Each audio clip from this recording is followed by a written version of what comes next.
Hello. Just a quick video to talk about how we can go from a visual pattern to finding the answer by writing it as a sum, right? So if we want to think about later on how many penguins in, say, step 43, one way to solve that problem would be to find a direct rule that tells us, okay, how many are going to be in step 2, and step 3, and step X. But the kind of calculus way to think about it is to think about how is it changing. So here we have 2 new penguins. Here we have 3 new penguins, right? So if I think about that next one, I think the bottom line is going to have 5 penguins, and then 3, 2, 1. Okay, so in this case, these are the old penguins, and we're going to have 4 new penguins. Okay, well that's a pretty clear pattern, right? So in step, we can work out how many new. So in step 2, we had 2 new. In step 3, we had 3 new. In step 4, we have 4 new. Oh, that's just exactly how much we're, whatever the step number is. Okay, so it's as easiest possible one to work out.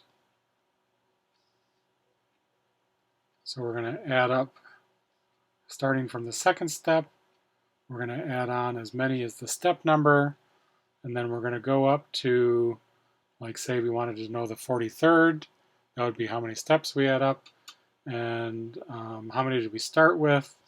We started with 2. So that would tell us how many penguins there were in step 43. Okay, well that was a little too easy, so let's try another one just quickly to see. All right, let's look at this example with how many stars. So this one is interesting because I think it would be pretty easy to find a direct rule for this one, because here in step 1 we have 2 by 2 grid of stars, an array, right? We call that in math education. A 4 by 4 array of stars, a 6 by 6 array of stars in step 3.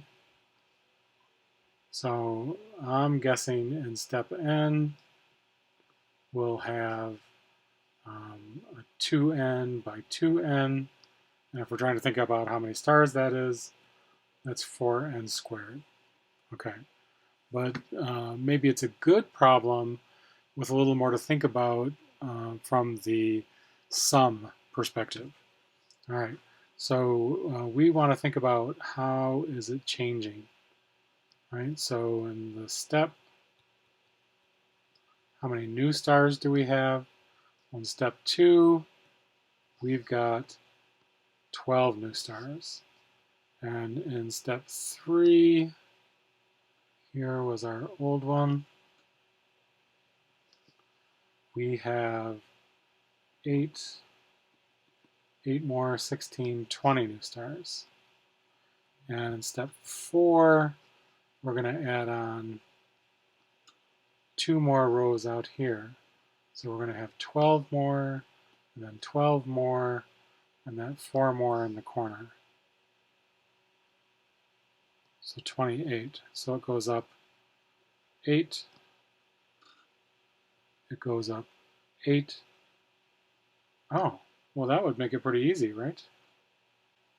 So the next time I'm predicting it'll go up 36, right? Because it will have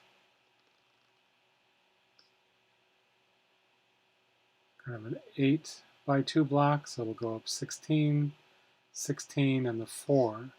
So that's where the 8's coming from. From 12 to 16, it's going up 4, and then those 4 new, and then the 4 new in the corner. Okay, so so if I want to find a rule for this, it's going to be 8 times something, right? So if I think about the 8 times the step number, that would be 16. I would have to subtract 4. 8 times the step number, that would be 24. I have to subtract 4. 8 times the step number, 32. So this is our pattern, which means the new blocks in step n are going to be 8 times n minus 4. So to write our sum,